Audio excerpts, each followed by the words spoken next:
What's up, guys? Do you want to learn how to take care of a hatchling crested gecko? Then this is the video for you. So without further ado, let's get after it and learn something new.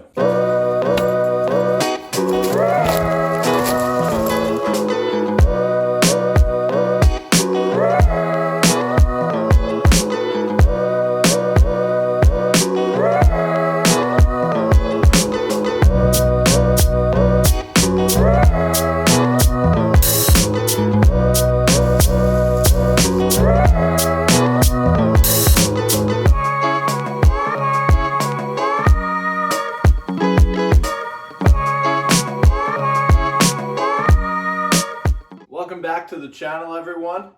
If you have already seen my channel, you may know that I already have a video where you can see how to get the basic care requirements of a crested gecko, and I go over how to set up everything in a cheap way, but that is going to be catered towards adult crested geckos. It will work the same way for a hatchling crested gecko, but this is just going to go into the specifics of how to care for a new hatched crested gecko, something that's a little bit more sensitive than an adult, and the setup is a little bit different, I suppose.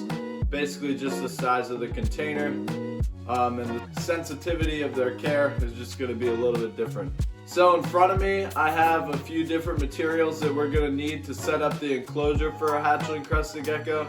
I have my hatchling crested gecko right here, and I guess we'll just get into it. So the basic materials that you're going to need are a sprayer or a spray bottle. I have this big industrial size plant sprayer. I only use this big one because I have many different animals that need to use it, and I also use it for my plants. You don't need something this big if you're only going to have one or a few crested geckos. It definitely does help though to have something where you can just squeeze the handle and spray instead of a little spray bottle where you have to squeeze every time. But both will work for this. The only thing that I will note is that you do not want to use a sprayer that has previously been used with fertilizer or cleaner or anything like that. You want a freshly clean new sprayer. Then next I have a soldering iron. I'm not going to be using this in the video today, but this is what we will use when we're turning our sterilite bin, which I have a little 6-quart here, into a gecko enclosure.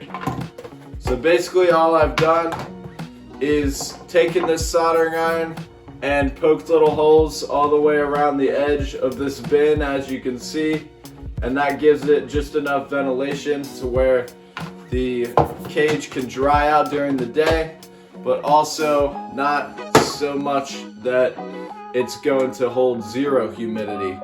You're going to want the enclosure to hold just about 50 to 80% humidity for the nighttime, and then drop to about 30 to 50 for the daytime. So basically how you're going to achieve that is just spraying the gecko at nighttime or every other night, depending on how quickly the enclosure dries out, and that'll give you a good dry out period during the day. And all this is going to do is give the crested gecko an environment that's similar to its natural habitat and allow it to shed properly and not get any bad respiratory issues. Next, I have a few fake plants here. I got these at Walmart in a big bundle that then I cut apart with wire cutters because they have a wire in the base of them. Any kind of fake foliage will do inside the enclosure. Just something that the gecko is going to be able to hide under and climb around on to give them some enrichment in the cage and help them feel secure. Next, I have Pangea crested gecko diet. You can use any kinds of brands. There's Rapashi, Pangea, those are the two that I use. There's also Black Panther, Zoological, and many others. You can use any of them. I recommend either Pangea or Rapashi, but that's up to you. I just noticed that the geckos tend to gravitate towards those a little bit better, and they also seem to grow a little bit quicker on those two diets. Then in this little sauce squeeze bottle that you can get for like 50 cents at a Walmart or wherever online, I have filled with my pre-made Crested Gecko diet. I will note that I have a lot in here. You're not going to want to make this much at one time when you only have one hatchling, because you're not going to really use that much at a time. So their stomach is only like that big. So if you think about it, this much food is bigger than the size of the actual gecko that I have. So unless you have multiple geckos, you're only really going to be making like a little tiny bit of food in prep. But making it in prep will still be helpful to you. And I also have a video on my channel that I'll link right now up here, and that's just going to show you how to prepare Crested Gecko diet. It's the same exact way that you would prepare it for adults or hatchlings, doesn't matter. Next, I have a couple water bottle caps or soda caps. You can use whatever you want. If they're soda caps, just make sure that you wash them out before you use them for your gecko. And these are going to be what we're going to put our food in. So we'll squeeze a little bit in just to cover the bottom little part of the cap every 2 nights or 3 nights, and that's going to provide our Crested Gecko with its main source of food. And lastly, just some paper towels. I like to use the Bounty paper towels because they tend to hold up a little better in an enclosure, but really any paper towel is going to do the job. And then here I just have my little hatchling Crested Gecko we'll take a closer look at a little bit later. I'm just gonna go around and put this enclosure together how I would for all of my hatchlings.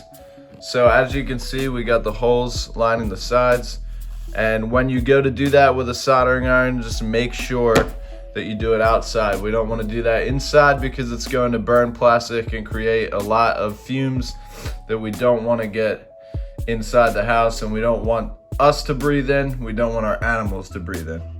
So make sure that's ventilated well.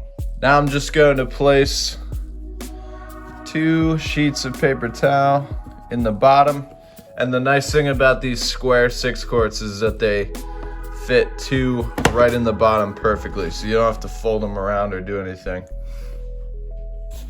Then I'm just going to place my plants in there just like so. Doesn't really need to be anything specific, but just throw a bunch of stuff to fill in the empty space in there. That way our gecko has something to climb around on. Then I'm going to take my sprayer, spray down the enclosure,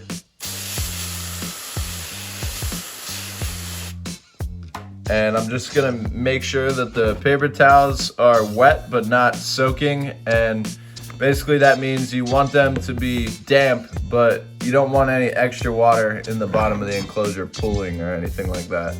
And as you can see, there's not. So lastly, just gonna place this cap in there, open up my food container, and I'm gonna pour out some of this prepared food in there. And really, as you can see, I didn't put much. I just covered that little circle at the bottom of the cap. That's all you're gonna wanna put in there. And you're probably not even gonna notice that your gecko's eaten any based off looking at the dish, because like we said, their stomach is super small. So most times when I sell people a gecko, they will come to me with questions, and the most common question I get is, my gecko's not eating, what do I do? And what I tell them is, look in the cage, and if you see feces or gecko poop, then it is eating, because it cannot make poop if it's not eating. So always be checking your enclosure to make sure that your gecko is defecating, and if they are, that means they're doing well and they are eating. You'll also notice that they're getting bigger if they're healthy and eating as well. Now you can also add a small ceramic dish and feed insects as well.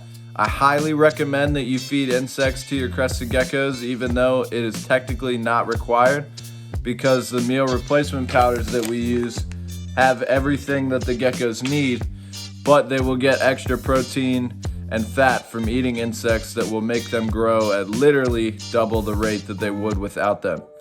So suitable feeder insects are going to be things like my favorite are dubia roaches. You can get little nymphs that are very small, and your hatchling crested gecko is going to be able to take down. And you can also feed pinhead crickets or medium-sized crickets depending on how big your gecko is. You can feed mealworms. You're not going to be able to feed superworms to a hatchling gecko. You will to the adults, but hatchlings are too small to take them down. And those are going to be a couple good options.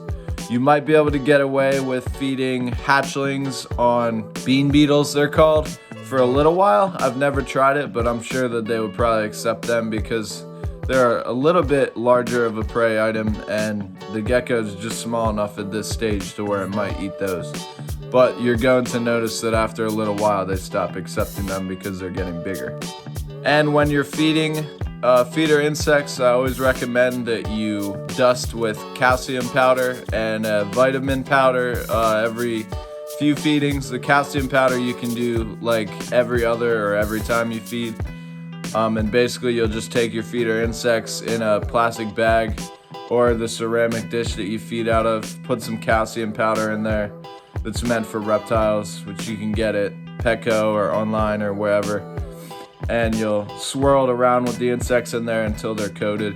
Kind of like you're going to put them in an egg wash for frying, but we're not actually going to do that. We're just going to give them to our reptiles. Now I'm just going to introduce my hatchling crested gecko to the enclosure. There we go. And as you can see,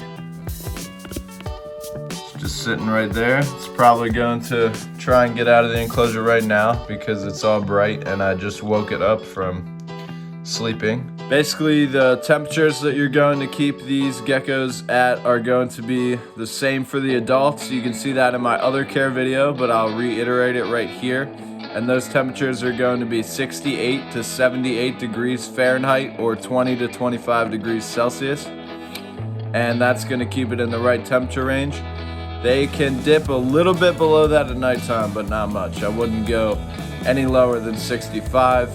And if you can keep it up to 68 more than not, then that's probably going to be better for these guys. A lot of people will ask me at reptile expos, and I've seen this question asked to other breeders as well.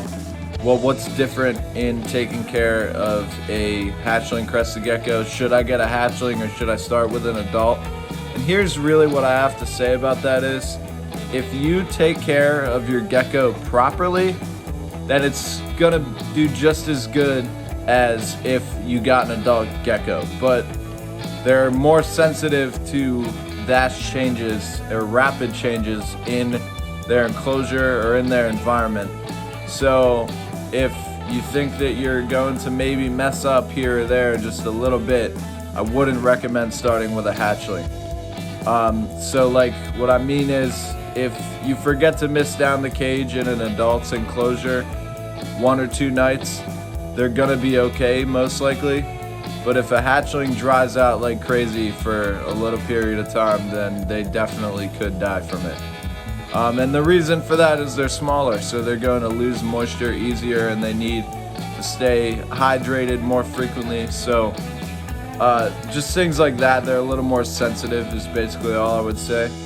But I do recommend starting with a hatchling for the reason that you're gonna have that gecko for the longest time that you possibly could. So if you buy a gecko that's 10 years old already, and then say it only lives to 15, you only got 5 years out of it. If you buy a hatchling, it's going to live, if taken care of properly, for as long as it possibly can. So you'll also get to see that process of it getting larger, watching the pattern and colors change and intensify over time. So there's downsides and there's upsides to starting with a hatchling. So that's basically going to be a wrap on this video. I hope y'all enjoyed and learned something new today. If you like this kind of content and you're into reptiles and seeing them in the wild and in captivity, or maybe you're into backpacking and camping or just nature in general, please like this video, subscribe to my channel, and drop anything in the comment section down below. Peace.